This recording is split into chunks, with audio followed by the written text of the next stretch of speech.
Dixa, 40 ans, membre de la Grim Team, est présent dans le milieu du graphe depuis les années 80. Nous sommes reçus chez lui. Son appartement, véritable atelier, abrite bon nombre de ses créations. Mais qu'était vraiment le graffiti lorsqu'il a commencé ? À l'époque, le graffiti, c'était des tags, des lettres, des flèches, des flops dans la rue, des formes rondes sur les stores. Le graffiti, à sa base, était voué pour être sauvage. Il y a 15-20 ans, il n'y avait pas des bombes spécialisées, c'est-à-dire à basse pression, à haute pression, avec des capes, des bouchons, les skinny, les super fat caps, tout ça. C'était plus des bombes pour voiture, c'était plus des bombes spécialisées dans la déco.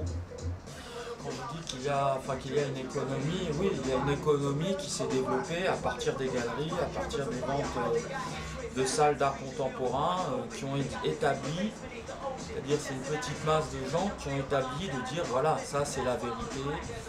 On pose un tag sur un mur blanc dans la rue, c'est du vandalisme. On met un tag dans un quartier, c'est synonyme de délinquance pour des élus. On met le même tag dans une galerie, c'est synonyme d'art. Sachant que c'est l'État qui est derrière à chaque fois, vis-à-vis des textes de loi, et que c'est l'État qui est derrière aussi le ministère de la Culture. Et c'est comme dans tout, c'est comme dans le rap, on veut la forme d'expression, mais on ne veut pas ce qui va avec autour. Tout ce qu'on veut, c'est faire du produit.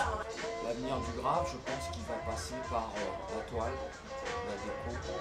Et ceux qui n'arriveront pas à générer un réel talent au-delà du tag pur et dur dans la rue, beaucoup disparaîtront. Un graphe aseptisé, la toile plus que le mur, le street art est devenu tendance. Mais l'aspect marketing semble prendre dessus sur la forme culturelle qui est l'origine même du graphe.